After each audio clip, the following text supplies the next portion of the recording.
क्या चल रहा था आपको? हाँ, अर्थ मैग्नेटिज्म। तो लास्ट टाइम में कोई जो भी डिस्कस किया, कोई डाउट किसी का अर्थ मैग्नेटिज्म में?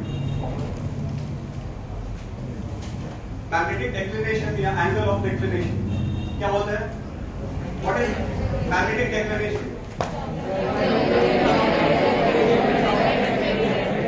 ज्योग्राफिक मेरिडियन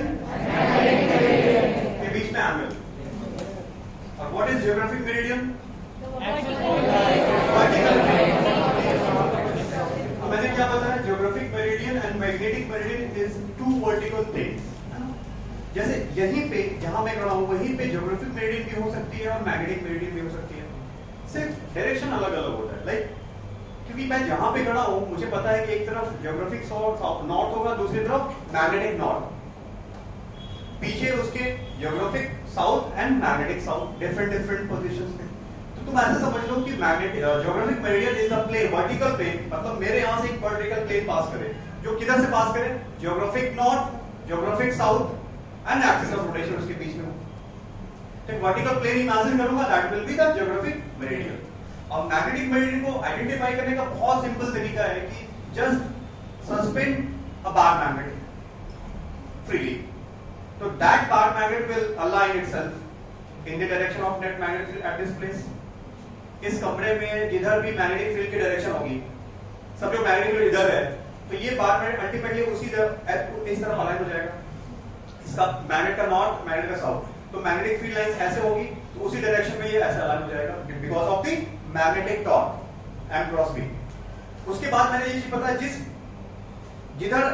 डायरेक्शन में अलाइन हुआ।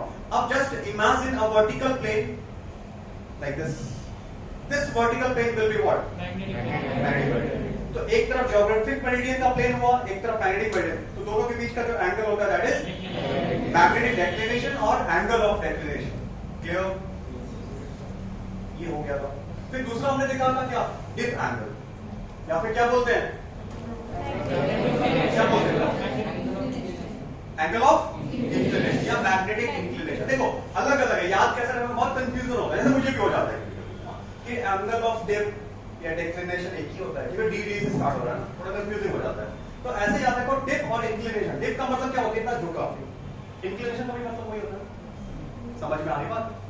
तो मैग्नेटिक इंक्लिनेशन और एंगल डिप एंगल क्या होते हैं?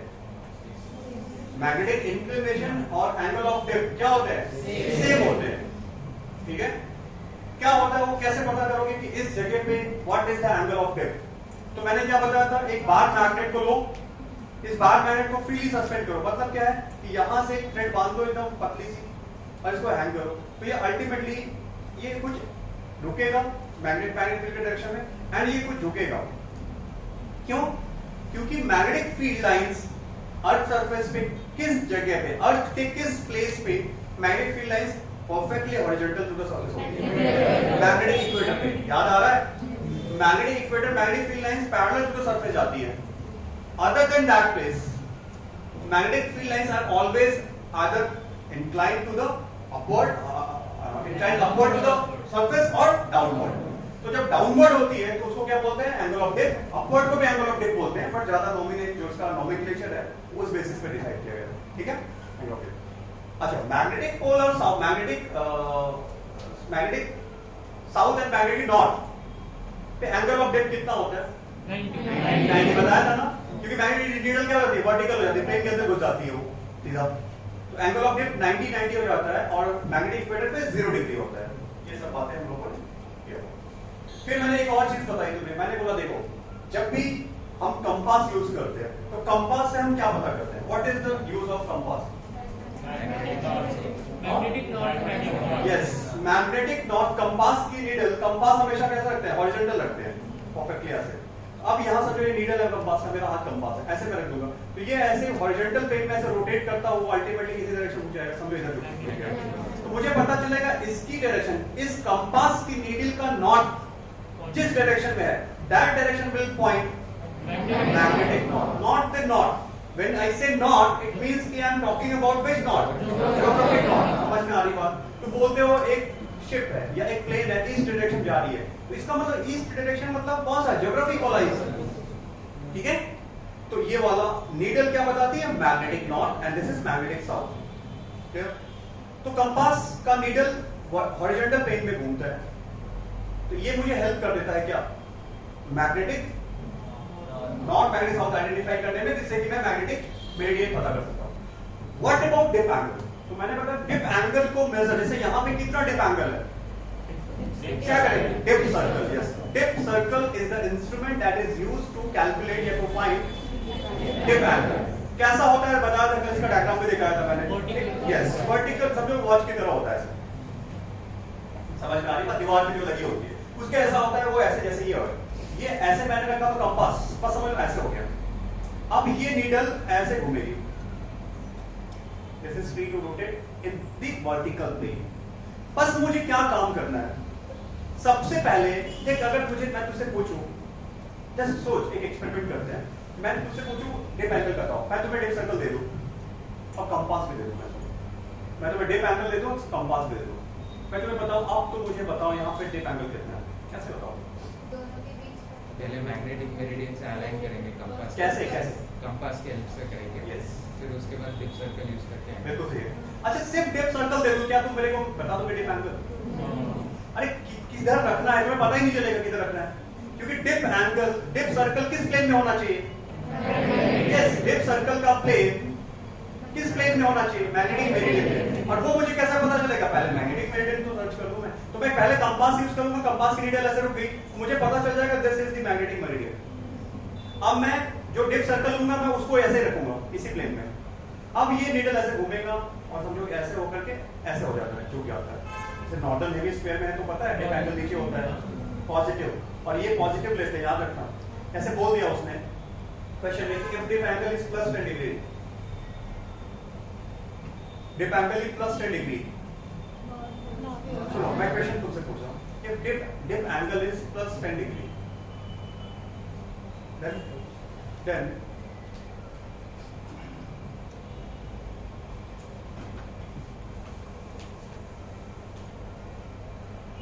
vertical component BV, याद है BV BH, BV will be down, vertically downward, vertically upward, downward, याद रखना।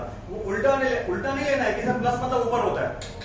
प्लस मैंने बताया था कल की, एज पर कन्वेंशन क्या हुआ था, मैक्सिमम पॉपुलेशन ऑर्डर रिवीज कर रहती है, तो हम लोग अपने अकॉर्डिंग चीजों को पॉजिटिव लेते हैं और हमारे जो आगे हमारे अच्छे नहीं होते हैं हम उसको नेगेटिव लेते हैं। तो जब लोगों को हमें क्या देखा कि जब डिप एंगल जब नीचे झुकता है, मतलब मैग्नेटिक नीडल नीचे झुकती है, तो ये that dip angle is considered as positive dip angle, अगर ऊपर चली गई तो नेगेटिव। तो अगर प्लस 10 डिग्री मतलब ऐसे नीडल झुक गई है, तो जो नेट मैग्नेटिक फील्ड है उसकी direction 10 degree from horizontal agree, उसके दो कंपोनेंट होंगे, BE cos 10 and BE sin 10, BE sin 10, तो BB किधर हो गया? नीचे हो गया। तो ये सब बात है, ठीक है। फिर हमने बताया कि net magnetic field of earth at any place will have two components, कौन सा?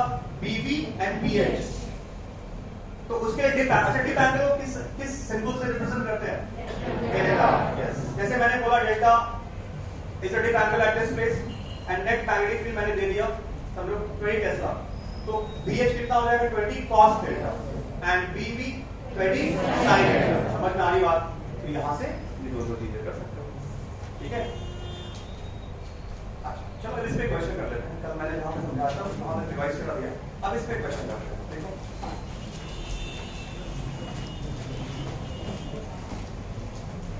देखो, a ship has to reach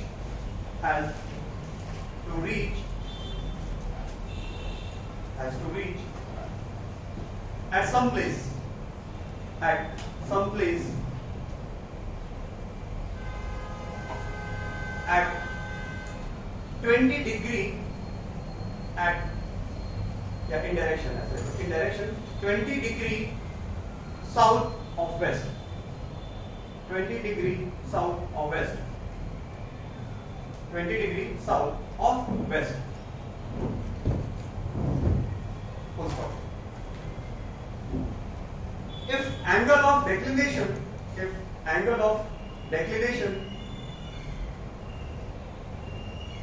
at that place was was 16 degree.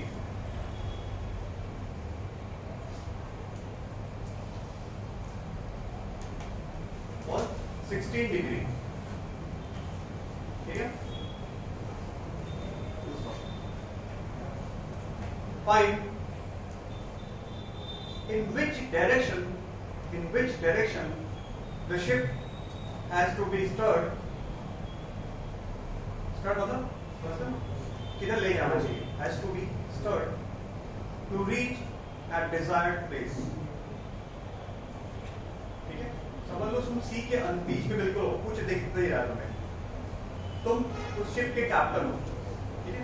तुम्हारे पास एक कंपास है, तुम्हें बता दिया गया कहाँ पहुंचना है, अब उस कंपास पे तुमको वहां पहुंचना है। ये वाला क्वेश्चन आप अप्लाई करो। देखो बहुत सिंपल है, लेकिन सोचना कितना इंपॉर्टेंट है।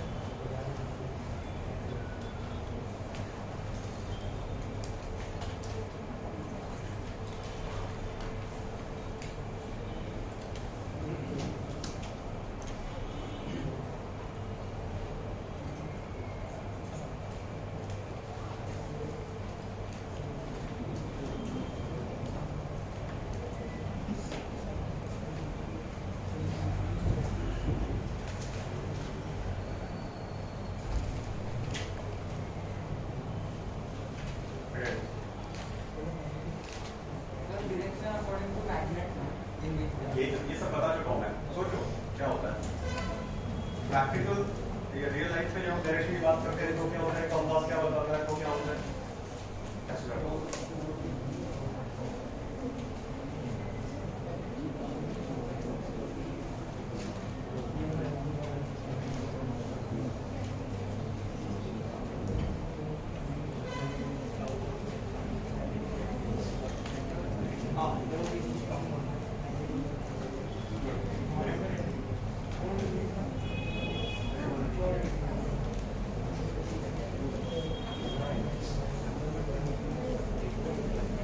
टेस्ट भी किया था लास्ट में दिवाली में, क्यों?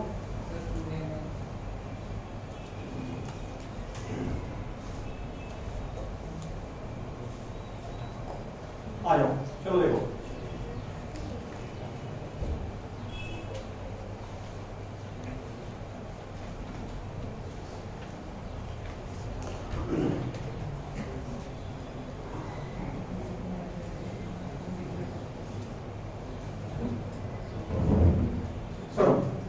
क्वेश्चन समझो, देखो मैं बता रहा हूँ इसको इंटरप्रेट करना सबसे डिफिकल्ट टास्क होता है, इसलिए मैंने बोला था इसमें थियरी ज्यादा है, कॉन्सेप्ट है, न्यूमेरिकल ज्यादा बनते नहीं है, तो अंडरस्टैंड करने की कोशिश करो। सुनो पहले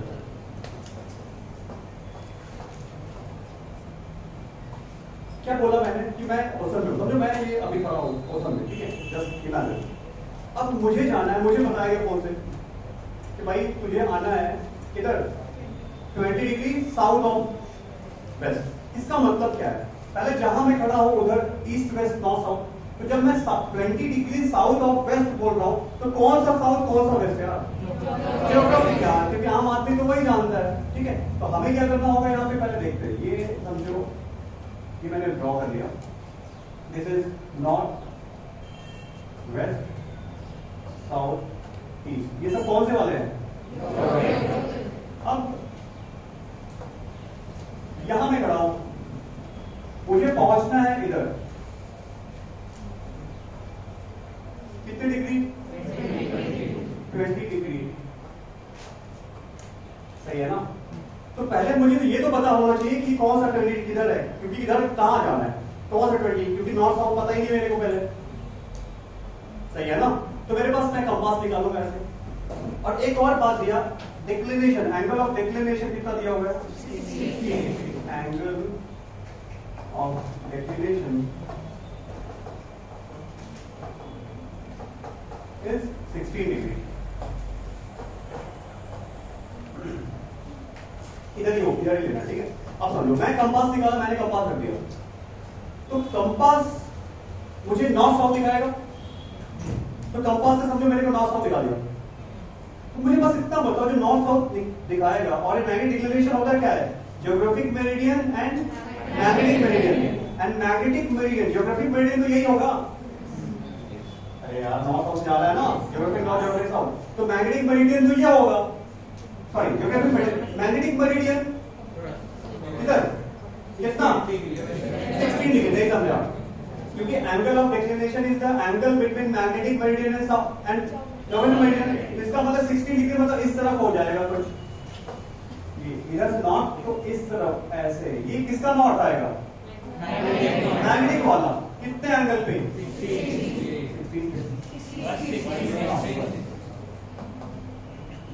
16 डिग्री पे आ गया, और ये साउथ हो जाएगा, कौन सा मैग्नेटिक वाला। सोच कर देखो, अगर मैं तुमसे बात करूं तो इसका वेस्ट जो ये ज्योग्राफिक वेस्ट है, समझ में आ रही बात, तो मैग्नेटिक वेस्ट किधर होगा, सही है ना, ज्योग्राफिक जो ये वेस्ट है उसके 60 डिग्री नीचे होगा कि 90 डिग्री पे होता है ना यार, समझा कि नहीं, तो ये इन दोनों के बीच में एंगल 60 डिग्री है, तो मुझे एक बात पता चल जाएगी कि ये जो होगा ये तुम्हारा this angle will be what 16 degree.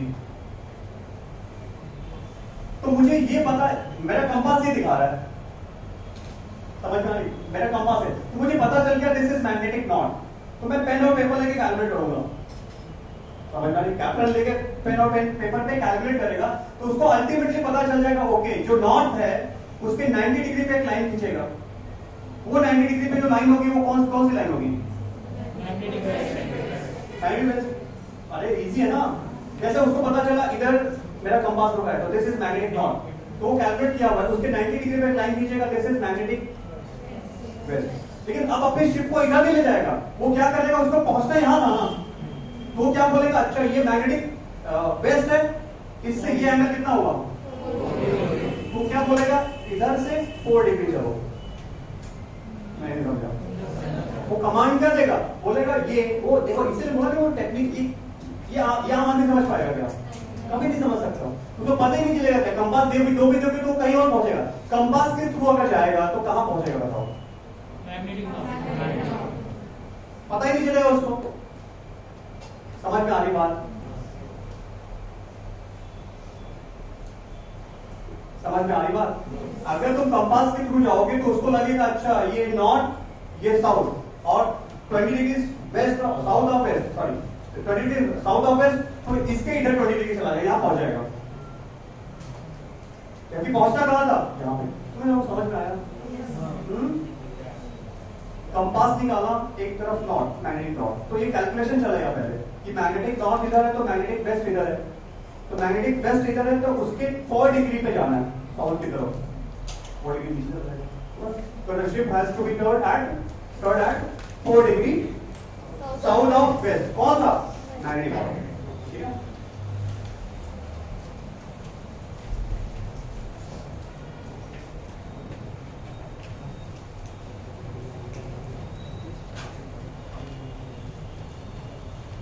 क्योंकि अगर सी में तुम हो बीच में तो तुम्हें कौन सा नॉर्थ साउथ पता चलता है, मैग्नेटिक, तुम्हें रियल वाला नहीं पता चलता, उसके लिए हम लोग क्या करते हैं, फिर वो स्टार्स वगैरह देखते हैं, पोल स्टार, बहुत और भी कुछ स्टार्स वगैरह की पोजीशंस वगैरह देखते हैं, वो तो अलग बात है, बट कंपास हमारे पास तो है,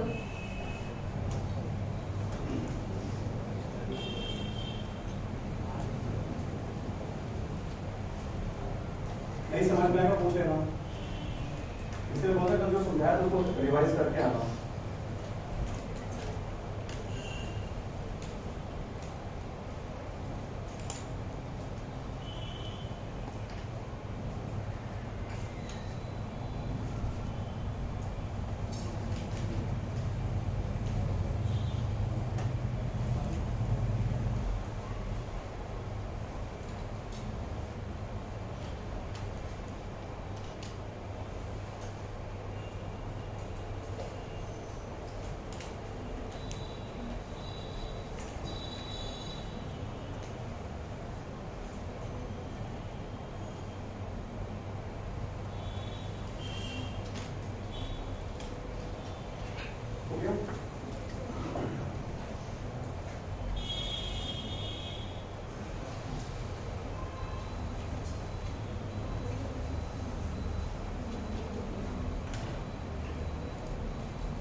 एक और छोटी चीज देखो, अपर एंड डिप एंगल एक कॉन्सेप्ट होता है, अपर एंड डिप एंगल। ये क्या होता है?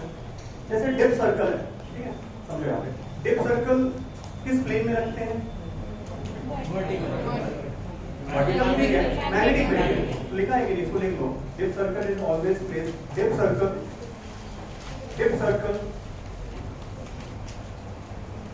Dip circle is placed in magnetic meridian, placed in magnetic meridian to find true dip angle, to find true dip angle। ठीक है, पहले मुझे मैग्नेटिक मेरिडियन उसको, क्योंकि डिप सर्कल हमेशा कैसा होता है? वर्टिकल सर्कुलर होता है, वर्टिकल सर्कल होगा तो उसको मैग्नेटिक मेरिडियन में डाल दोगे तो मैं ट्रू डिप एंगल मिल जाएगा। बट क्या होता है कभी कभी, जैसे कि मुझे ये मैग्नेटिक मेरिडियन मिला तो मैं डिप सर्कल को इसमें नहीं रखूंगा, मैं डिप सर्कल थोड़ा ऐसे कर दूं, किसी और वर्टिकल प्लेन रख दूं। तुम्हें समझ में आ रहा है? जैसे देखो, मुझे ये डिप, मुझे पता है कि ये क्या है, डिप मैग्नेटिक मेरिडियन है, this plane is magnetic meridian. तो मुझे अगर डिप एंगल पता करना है तो मैं जो डिप सर्कल ले आऊंगा इंस्ट्रूमेंट, उसको इसी प्लेन में रखूंगा कि नहीं? ऐसे रख दूंगा, तो यहां से ये नीडल घूम करके मेरे को बता देगी, तो जो बताएगी उसको ट्रू डिप एंगल बोलेंगे। बट कभी कभी ऐसा होता है कि हम इसको इस ट्रू डिप मैग्नेटिक मेरिडियन तो ये है, लेकिन मैं डिप सर्कल को इसमें ना रख के किसी और प्लेन में ऐसे रखता हूं। अब मैंने डिप सर्कल को ऐसे रखा, ऐसे नहीं रखा, इधर रख दिया, इस प्लेन में रख दिया, तुम्हें दिख रहा है, इस प्लेन में रखा, फिर भी वो डिप सर्कल एक एंगल बताएगा कि नहीं? एक रीडिंग देगा ना मुझे, तो लेकिन वो रीडिंग ट्रू डिप एंगल वाली होगी क्या? नहीं, वो अपरेंट डिप एंगल वाली होगी। समझा? क्लियर? समझो, तो इसके लिए फॉर्मूला डायरेक्ट में याद रखना है, this is magnetic meridian and this is that plane जिसमें मैंने डिप सर्कल को रखा हुआ है, and the angle between this and this is alpha for example. तो क्वेश्चन में तुम्हें ट्रू डिप एंगल पता होगा, ठीक है, एंड अल्फा पता होगा, तुमसे पूछेगा what will be the dip angle in that plane, in the new plane, तो उसको क्या बोलते हैं? Apparent dip angle. समझा? तो प्रोसेस देखो, apparent dip angle, apparent dip angle, apparent dip angle, apparent dip angle. देखो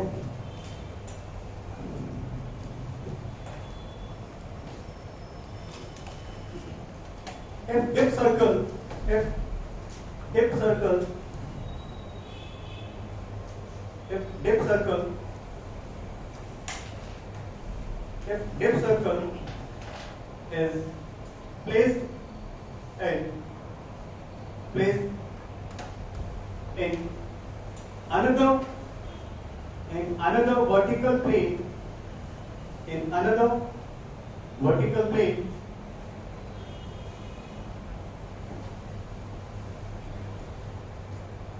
and angle between magnetic meridian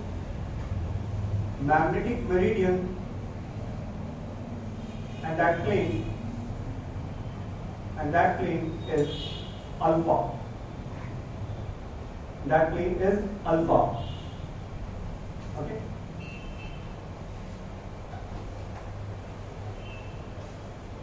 Okay. Then the reading of dip circle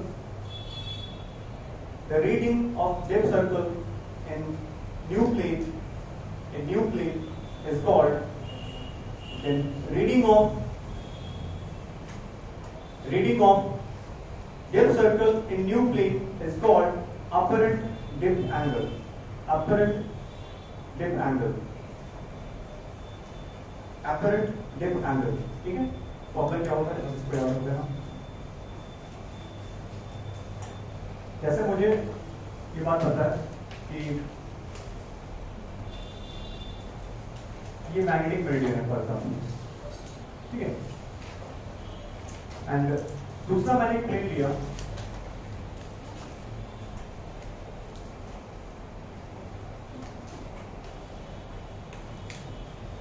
कुछ ऐसा, दिस इज आवर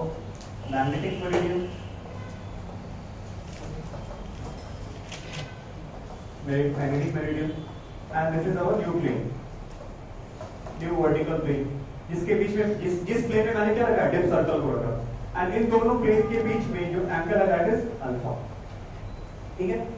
तो magnetic meridian में जो dip circle की reading होती है उसको डेल्टा बोलते हैं। Delta means true dip angle, this is true dip angle.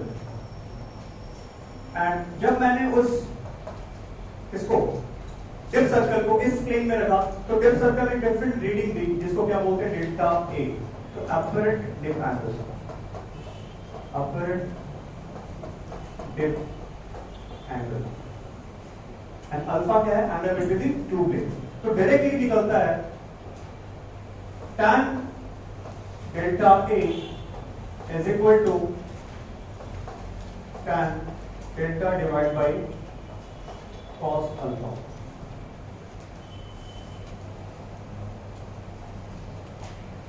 ठीक है, चेक याद रखो, tan delta A means apparent dip angle tan delta A is equal to tan delta divided bye cos alpha.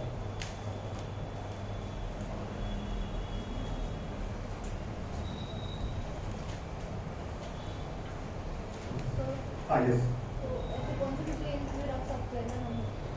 हाँ yes yes of course.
ठीक है,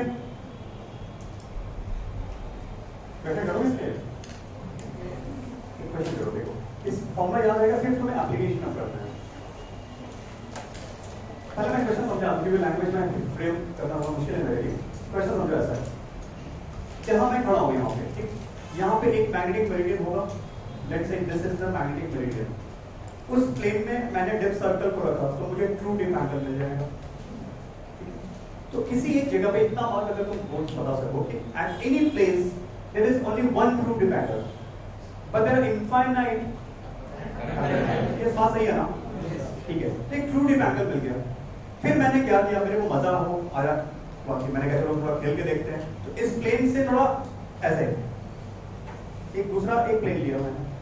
अब true dip जो मेरे पास क्या था अभी, डिप सर्कल, उसको मैं रोटेट किया, ठीक है, और किसी और प्लेन में डाल दिया, वहां पे एक अपरेंट डिप एंगल आएगा। फिर मैंने क्या किया, अब इधर चलते हैं। तो इस मैग्नेटिक मेरिडियन के एक तरफ एक प्लेन लिया और दूसरी तरफ दूसरा प्लेन लिया, लेकिन ऐसे दो प्लेन लिए कि दो प्लेनों के बीच में एंगल कितना है, 90। नहीं समझा? ये दो जो मैंने दो डिफरेंट प्लेन लिए, इन दो डिफरेंट प्लेन के बीच में कितना एंगल है, 90। क्लियर हुआ? और एक में apparent angle, apparent dip angle delta A है फॉर एग्जांपल, या डेल्टा 1 है, एंड दूसरे में अपरेंट एंगल डेल्टा 2 है। डेल्टा नहीं, समझो यहाँ पहले डेल्टा 2 है। तो मैं तुमसे रिलेशन पूछ रहा हूँ, ठीक है, लिखो।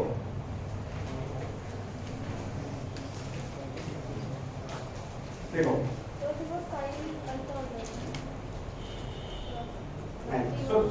सोचो कितना बहुत समझ में आ जाएगा, बहुत थोड़ी सी ज्योमेट्री है, इमेजिन करोगे तो हो जाएगा। देखो if apparent dip angle, apparent dip angle, apparent dip angle into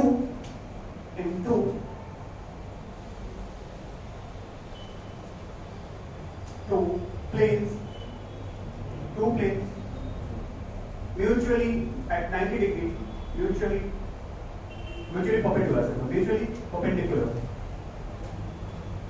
perpendicular are delta 1 and delta 2. Delta 1 and delta 2. Full stop. If the magnetic meridian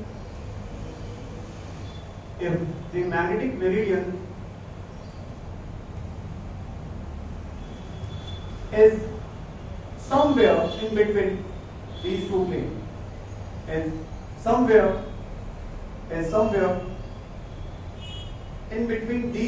planes, somewhere in between these two planes,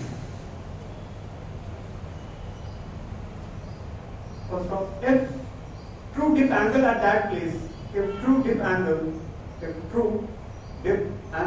at that place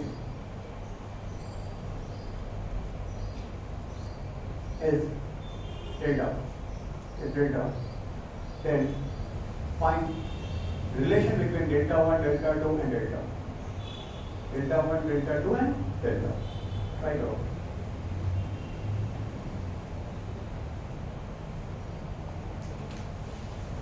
Just imagine करो, क्योंकि 3D में सब कुछ है.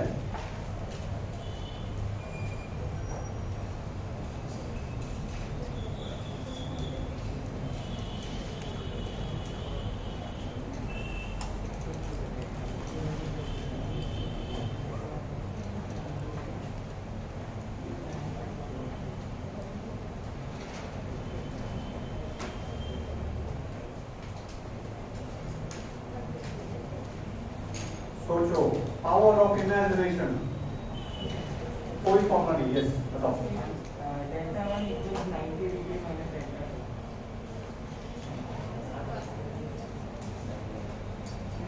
Anyone else? 1 by time square delta. 1 by time square delta equals to 1 upon time square delta 1 plus 1 upon time square delta 2. Very good, excellent. और कोई? और बढ़िया. मामूली बात नहीं है भाई, सोच लेना. क्यों कुछ भी नहीं है, कोई हाई फाई कॉन्सेप्ट है क्या इसमें? कुछ भी नहीं है, सिर्फ थोड़ा सोचना है. चलो आ जाओ.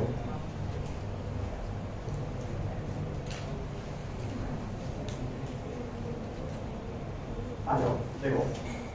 पहले चलो ऐसे समझते हैं. मैंने बोला देखो 3D वाली चीजों को ना कभी पेन और पेपर पे समझने की कोशिश मत करो, हमेशा कंफ्यूज होगे. क्यों 3D में तो लाइफ हम लोग की 3D भी 2D है, कि 1D है. 3D है यार, तो हम लोग यही से देख सकते हैं सब कुछ. अब इससे एक क्वेश्चन क्या, जस्ट इमेजिन कि एक मैग्नेटिक मेरिडियन होगा, तो यहाँ पे एक मैग्नेटिक मेरिडियन. तो मैंने बोला लेट्स से कि मैग्नेटिक मेरिडियन है, ये है मैग्नेटिक मेरिडियन. तो इसमें डिप सर्कल को रखा तो डेल्टा एंगल दे रहा है मेरे को. बिल्कुल सही बात है, ठीक है. मैंने बोला अब मैंने उस डिप सर्कल में एक प्लेन लिया, इसमें रखा, तो इसमें डेल्टा 1 दे रहा है. वो जो अपरेंट डिप एंगल इस प्लेन में डेल्टा 1 है. और एक दूसरा प्लेन लिया, इसमें डेल्टा 2. लेकिन ये प्लेन और ये प्लेन 90 डिग्री. तो पहले एंगल ही समझ नहीं पाओगे तुम लोग भाई. ये 90 कौन सा 90? क्या ये 90, ये और ये 90? समझ में आ रही बात? तो बहुत सारे लोग तो ये 90 तो ये 45. ऐसा मैंने बोला है? मैंने बोला है कि समवेयर इन बिटवीन. तो ये इधर इसके पास भी हो सकता है और इसके पास भी हो सकता है और बिल्कुल बीच में भी, पता नहीं, डोंट नो. तो लेट्स से कि this angle is alpha, one angle. अरे मैग्नेटिक मेरिडियन और एक प्लेन में एंगल अल्फा है, तो दूसरा वाला एंगल बस हो गया था. नहीं समझा? देखो अब हम लोग यहाँ पे बात कर सकते हैं. हमने फॉर्मूला पता है, अब इसको अप्लाई करना है. फॉर्मूला क्या है कि जब भी मैग्नेटिक मेरिडियन में ट्रू डिप एंगल मिलता है तो उसके अल्फा डिग्री पे कोई और प्लेन होगा तो उसमें डेल्टा उसमें लेगा डेल्टा के. तो tan डेल्टा, तो फर्स्ट वाला मैं बात करूं, tan delta 1 first apparent angle, तो will be tan delta divide by cos alpha. इसमें कुछ प्रॉब्लम है क्या? सही है ना? फर्स्ट प्लेन के लिए. दूसरे प्लेन के लिए बात करते हैं. tan डेल्टा 2 है उसमें अपरेंट एंगल भाई, लेकिन ट्रू तो फिक्स होता है ना. ट्रू डिप एंगल तो मैग्नेटिक मेरिडियन में आता है, तो उस ट्रू डिप मैग्नेटिक एंगल की बात करोगे तो ये भी कितना रहेगा tan डेल्टा। लेकिन अब cos अल्फा, अल्फा क्या होता था याद करो, प्लेन एंड मैग्नेटिक बेल्ट के बीच एंगल। तो एक प्लेन और मैग्नेटिक बेल्ट में अल्फा एंगल है, तो दूसरे से यहाँ पे बस यही चीज सोचनी थी और कुछ नहीं था इसके अंदर, समझ में आई बात। अब देखो यहाँ से आ जाएगा थोड़ा tan डेल्टा 2, अब इसको मैथ्स लगा देनी है थोड़ी सी, delta is equal to sine alpha, सही है ना, और एक cos अल्फा। तो हाँ यस बिल्कुल सही है, साइन अल्फा cos अल्फा। अब साइन अल्फा cos अल्फा को एलिमिनेट, क्योंकि अल्फा तो तुमने ऐसे गिवन क्या था, डेल्टा 1 डेल्टा 2 और डेल्टा, तो मैं यहाँ से थोड़ा सा मैनिपुलेट करूँ तो sine alpha can be written as what, tan delta divide by tan delta 2, सही है। और वैसे ही ऊपर देख लो तो cos alpha is equal to tan delta divide by tan delta 1। अब sin अल्फा cos अल्फा को एलिमिनेट कर सकते हो, स्क्वायर करके ऐड कर देना है, trigonometric identity, sin square alpha plus cos square alpha क्या होता है, 1 होता है। तो इसको स्क्वायर करो 1 हो जाएगा, तो कितना हो जाएगा tan square alpha plus tan alpha 1 square plus tan square delta divide by tan square delta 2 is equal to 1। थोड़ा ढंग से लिखोगे तो देखो इसको क्या लिख सकते हो, 1 upon tan square delta 1 plus 1 upon tan square delta 2 is equal to 1 upon tan square delta, correct है। 1 अपॉन tan थीटा क्या होता है, cot थीटा, अरे होता है ना, तो ये क्या हो जाएगा cot square delta 1 plus cot square delta 2 plus cot square delta. ये एक अच्छा फॉर्मूला है इस चैप्टर का, डायरेक्ट फॉर्मूले फॉर्म में आएगा। लेकिन ये फॉर्मूला कब यूज होगा, डेल्टा 1 डेल्टा 2 और एपरेंट एंगल, लेकिन apparent angle in which plane, the plane two plane are mutually perpendicular and the delta is the apparent, sorry true। yes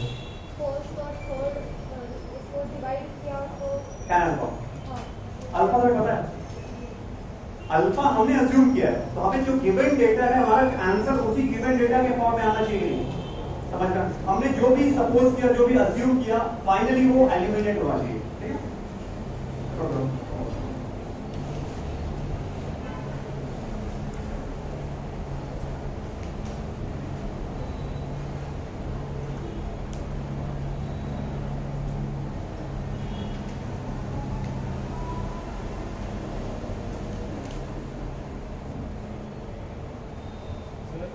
divide करके अल्फा की वैल्यू ढूंढ के उसमें सब्स्टिट्यूट करके अल्फा कैसे सब्स्टिट्यूट करोगे, tan equal to tan delta 1 upon delta 2 फिर tan का क्या बीटा कैसे आएगा, वो मैंने बीटा एंगल कर दिया, बीटा पर डेल्टा पर डेल्टा कैसे करते हो तुमने, ऐसे गलत है ना, वो ऐसा कैसे हो सकता है, और क्या होगा, अरे वो tan है, वो अल्फा बीटा भाई तो रेशियो सेम हो जाएगा, गलत करता है, ऐसा नहीं होगा। तो मैथ छोड़ दिया, इसलिए तो मैथ नहीं बता देते लोग, मैथ बहुत कुछ है, वो जरूरत नहीं पड़ेगी, जितना हमें पड़ेगी ये भी जरूरत नहीं पड़ेगी यार, टेंशन मत लो, ठीक है। ये मैं सिर्फ बता रहा हूँ दिमाग चलाओ, कि घर बैठे बैठे सबके दिमागों में जंग लगा हुआ है, ऑफलाइन आ रहे हो तो समझ में आ रहा है, अच्छा पढ़ना भी होता है। अच्छा कितने लोगों को लग रहा था कि ऑनलाइन ज्यादा अच्छा था, ऑनलाइन ज्यादा अच्छा था, तो सिलेक्शन भी अच्छा वाला ही होगा, जितने लोग ऑनलाइन करके ना, यहाँ पे रिपीट कर रहे हैं लोग, और सारे ऑनलाइन वाले हैं, कौन कौन से ऑनलाइन चैनल्स हैं तो नाम भी लेना, थोड़ा सा दिक्कत भी लगती है, पता नहीं कौन कल जाके केस करते। तो ये देखो, मैं ये नहीं बोल रहा कि वो अच्छा सिखाते नहीं है, ऑनलाइन बहुत अच्छा सिखाते हैं, यूट्यूब पे जाओगे ना तुम्हें इतने बड़े बड़े लेक्चर्स मिलेंगे, एक ही टॉपिक पे पीएचडी कर लो तुम जाके वहां पे, आइंस्टाइन बन के निकलोगे, एक टॉपिक पकड़ो यूट्यूब पे घुस जाओ, सब कुछ फ्री में अवेलेबल है। लेकिन प्रॉब्लम क्या है ना, हम इंसान हैं, इतना इजी नहीं है वहां से सीखना, और वो भी 2 साल तक कंटिन्यू पे। एक तो लेक्चर देख कर तुम्हें लगे हाँ यार ठीक है, लेकिन आपको क्या होता है कंसिस्टेंटली क्या होता है, इन्वॉल्व होना पड़ता है, नोट्स बनानी पड़ती है, प्रैक्टिस करनी पड़ती है, वो डिसिप्लिन नहीं आता है। और तुम लोग अभी तक उसी लोग जोर पे थे, मैं यहाँ पे बकबक करता था तो मुझे म्यूट करके बैठे रहते थे। नहीं करते थे कि नहीं तुम लोग? बहुत खेला है तुम लोगों ने मेरे साथ, मेरा शोषण हुआ है।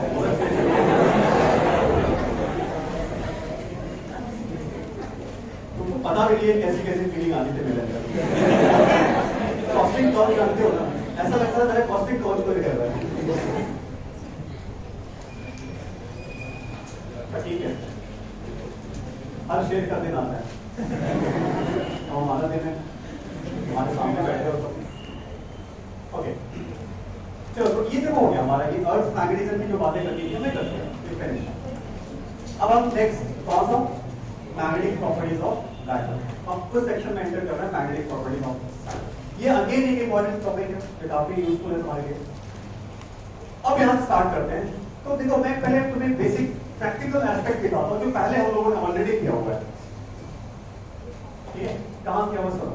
जैसे मैं बात बताऊँ क्या तो जब इलेक्ट्रिक फील्ड में हम किसी मेटल को डालते थे क्या होता था? आयनाइज होता था। अरे कुछ बताया था मैंने, अरे डाइलेक्ट्रिक सिखाया था यार। तो डाइलेक्ट्रिक इंड्यूस होता था, वो इंड्यूस डाइपोल मोमेंट क्रिएट होता था। भूल गया था पूरा।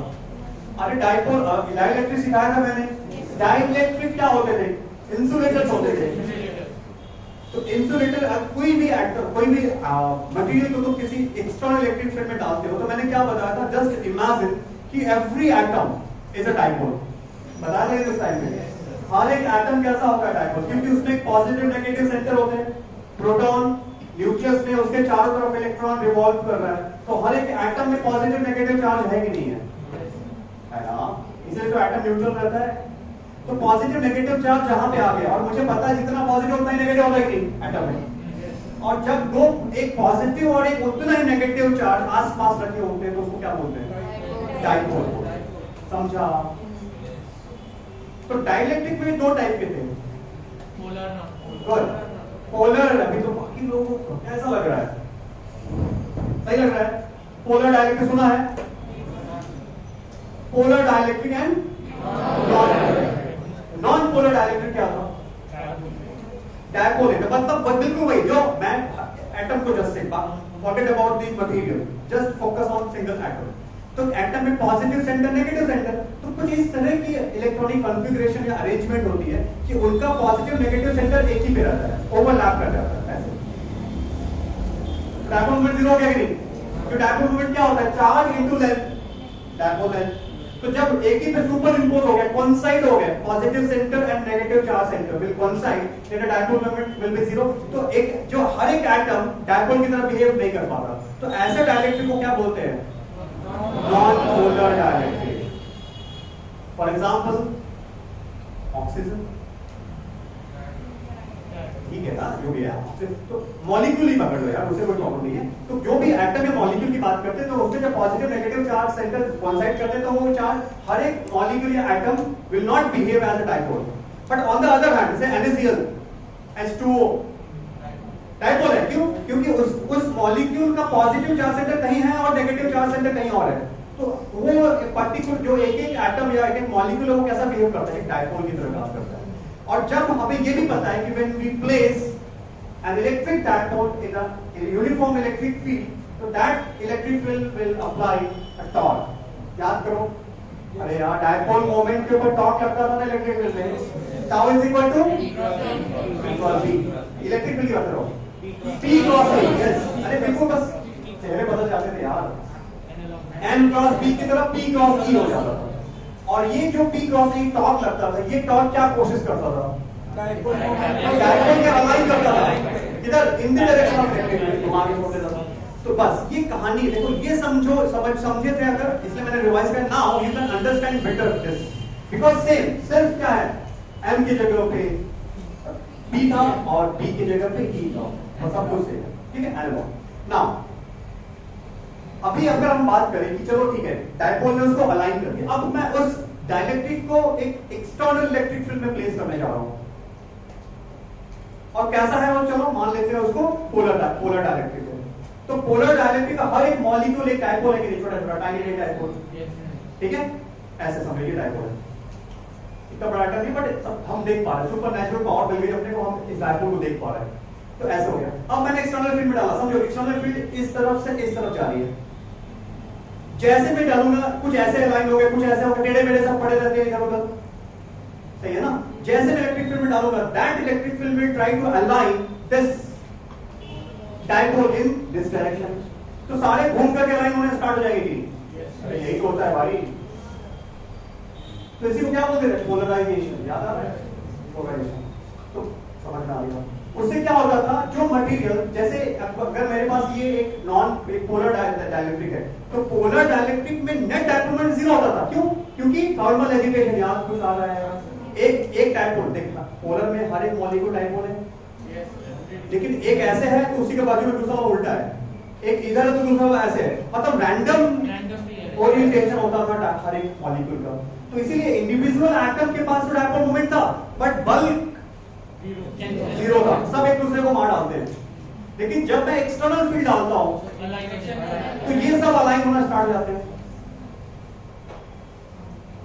समझ? फिर इसमें भी बात कैरेक्टर की बात होगी कि हर एक पोलर ऐसा नहीं करेगा कि सारे के सारे एकदम ऐसा हो जाए। फिर इस क्लास में मैं कितना भी चिल्ला लो, कुछ भी कर डालो, लेकिन सब पढ़ते नहीं, ये बहुत फैक्ट है। वैसे वहां पे भी है, हर एक एटम नहीं, कुछ बोलेंगे नहीं हम जो है वैसे रहेंगे, तो कुछ ऐसे रहेंगे, थोड़ा बहुत चेंज आता है, लेकिन कुछ लोग होंगे ऐसे हो जाएंगे। समझ में आ रही बात?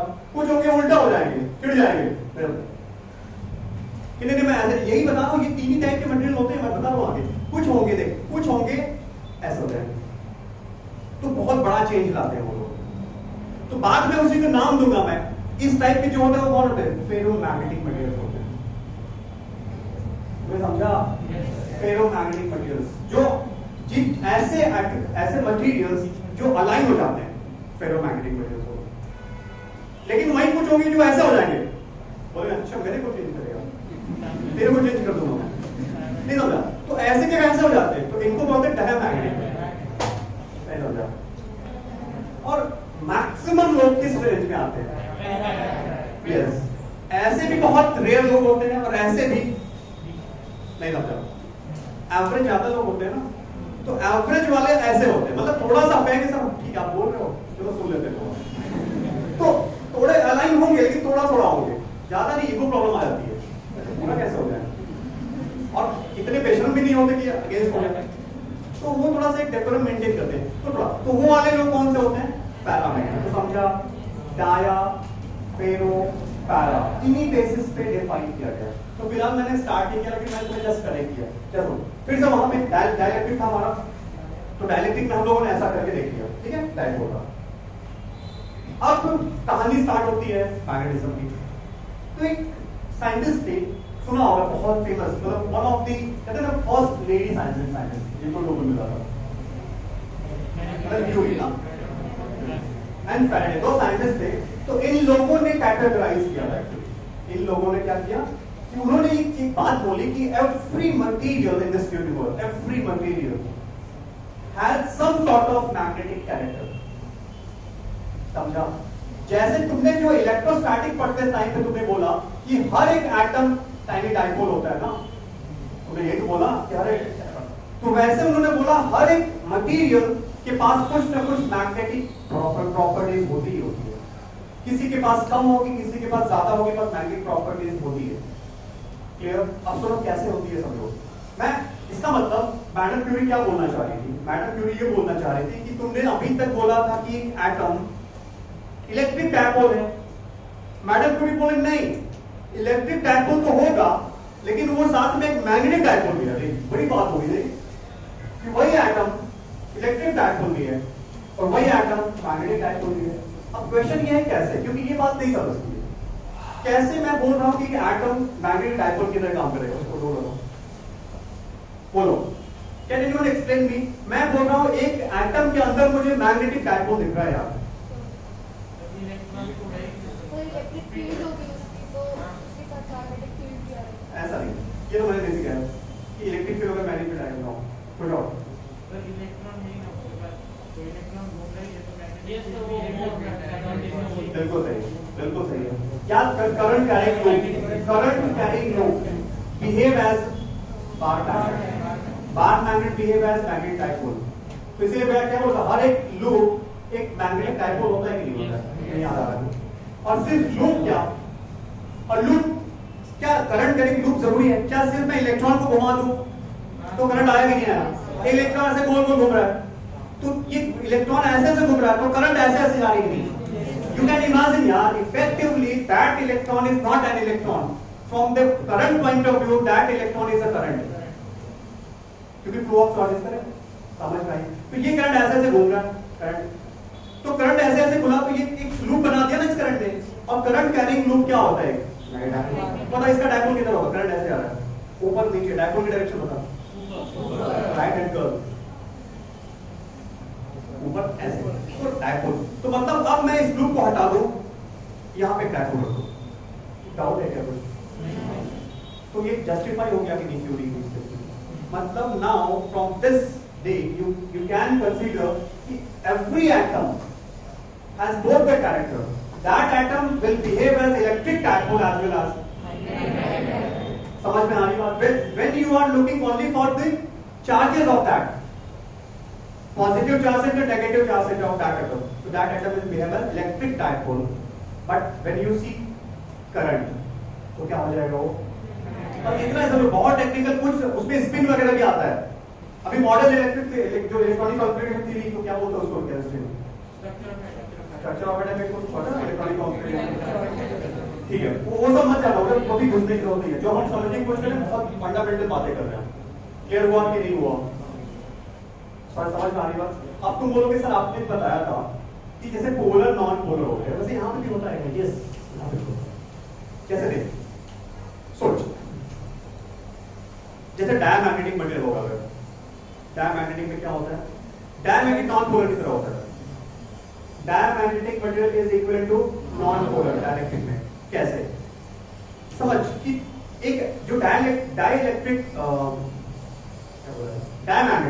डायमैग्नेटिक सब्सटेंस होते हैं, डायमैग्नेटिक मटेरियल्स, उनमें एक एटम को पकड़ो, एटम के चारों तरफ इलेक्ट्रॉन घूम रहा है, स्पोर के चारों तरफ इलेक्ट्रॉन घूम रहा है, लेकिन वो इलेक्ट्रॉन का जो सर्कुलेशन ऐसा होता है, रोटेशन ऐसा होता है, समझो यहाँ पे एक इलेक्ट्रॉन ऐसे घूम रहा है, उसके बाजू वाला ऐसे घूम रहा है, कैंसिल कर देगा कि नहीं? हाँ, यस, पेयर पे रहता है, स्पिन करता रहता है, अपोजिट पे। समझ में तुम्हें आ रही? बस तुम ऐसा समझो, ज्यादा उधर मत सोचो, बस इतना सोचो कि जो मैं बात कर रहा हूँ कि ऐसा इलेक्ट्रॉनिक कॉन्फ़िगरेशन या ऐसे एटम्स जिनमें एक इलेक्ट्रॉन ऐसे घूमता है, दूसरा उसके बाजू वाला ऐसे घूमता है, तो वो एक नेट डायपोल मोमेंट जीरो हो जाएगा नहीं? समझा? तो डायमैग्नेटिक के हर एक एटम का नेट डायपोल मोमेंट क्या होता है? जीरो होता है, बिल्कुल नॉन पोलर के जैसा।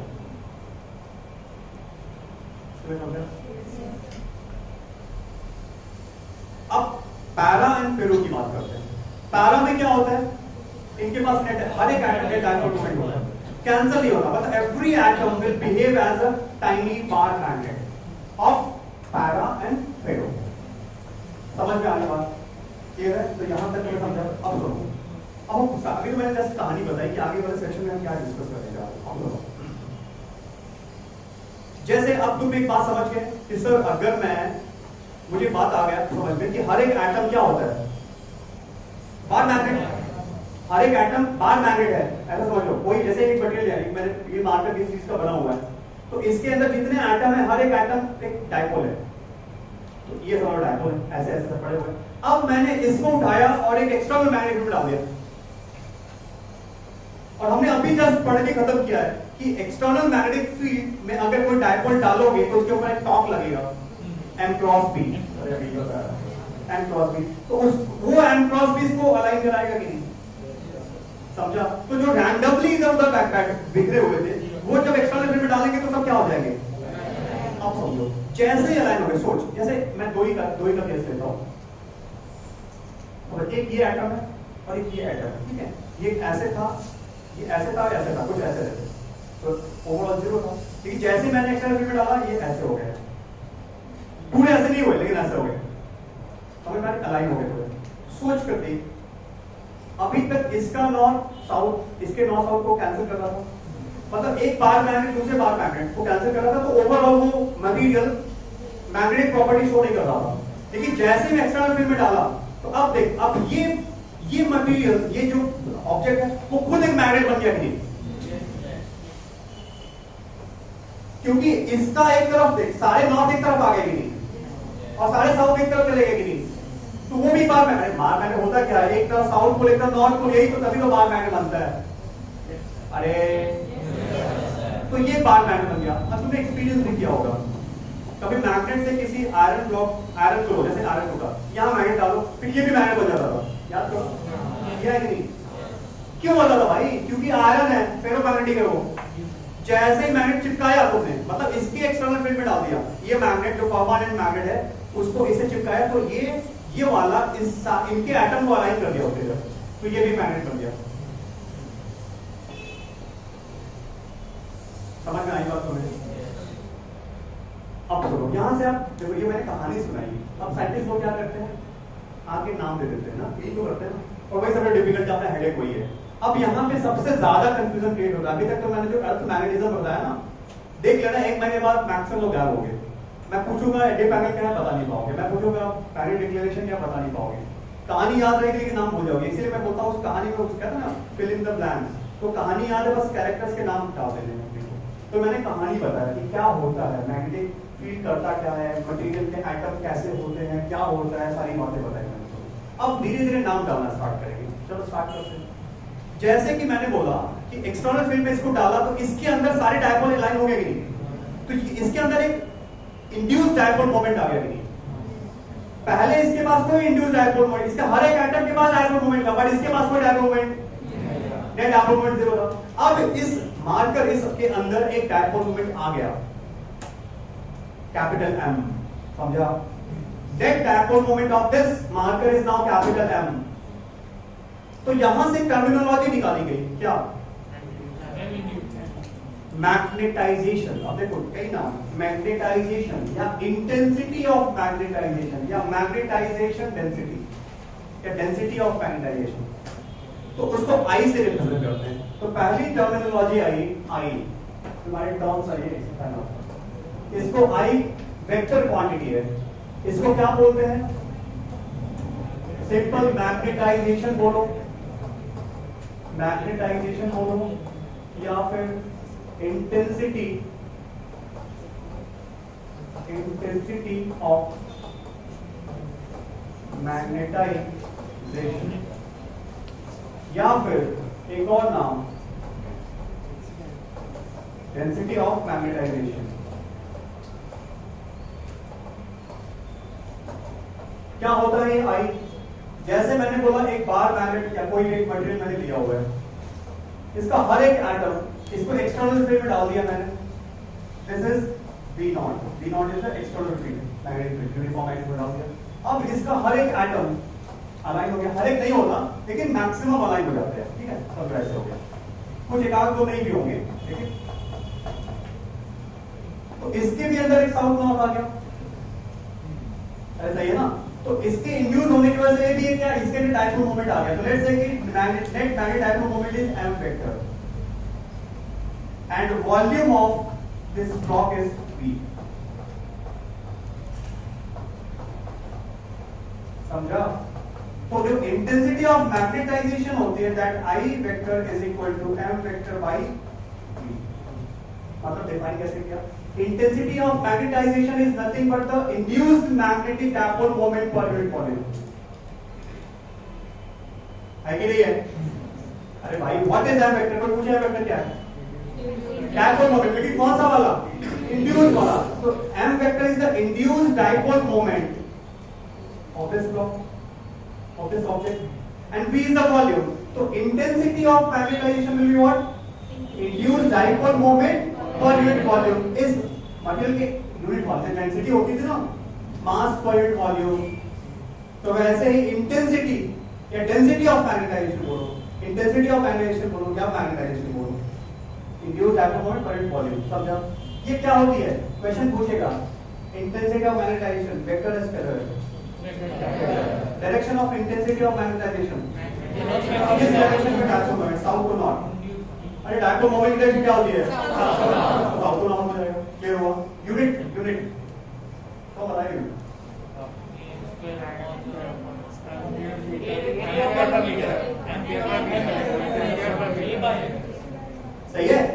याद करो M ampere metre square NIA, अरे डायपोल मोमेंट एनआईए होता था ना, and the number of turns ampere meter square was the unit of ampere meter square was the unit of dipole moment and divide by volume meter cube क्या हो जाएगा ampere ampere per metre, समझा कि नहीं?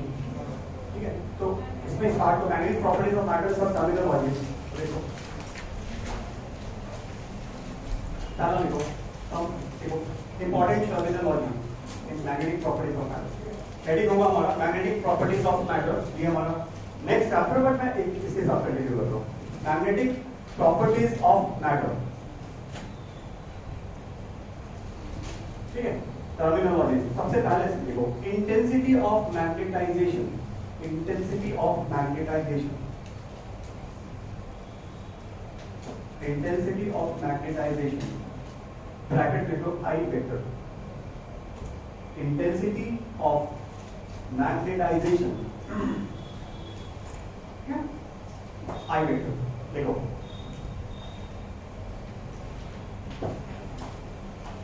थोड़ा सा अलग लिख लो, जो मैंने एक्सप्लेन किया उसको लिख लेते हैं, एक पॉइंट लिख लो।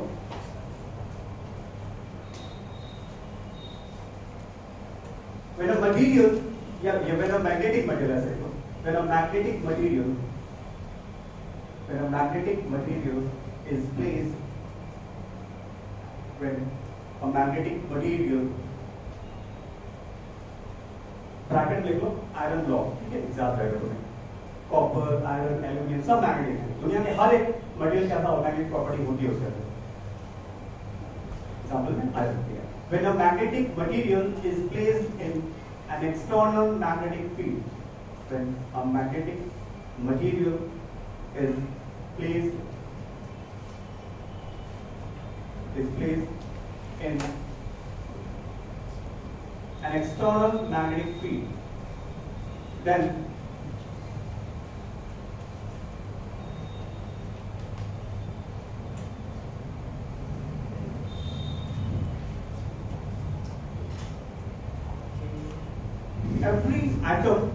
every atom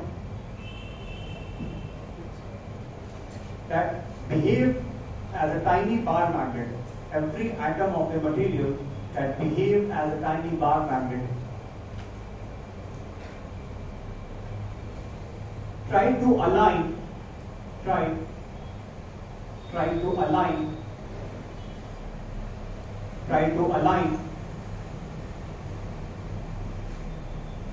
in the direction of external magnetic field,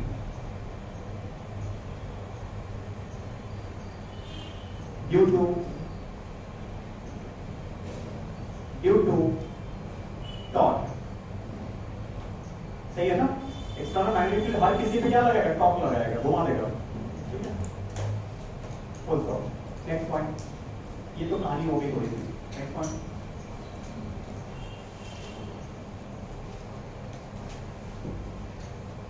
a net magnetic moment is induced, a net magnetic moment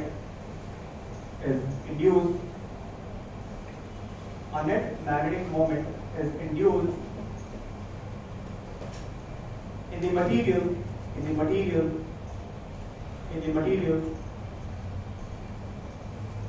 due to external magnetic field,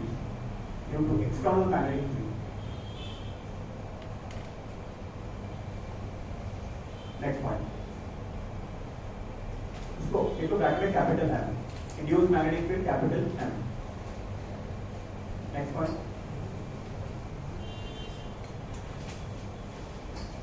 induced dipole moment per unit volume, induced dipole moment per unit volume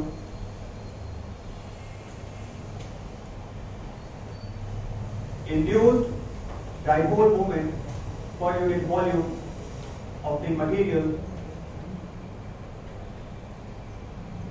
is known as intensity of magnetization.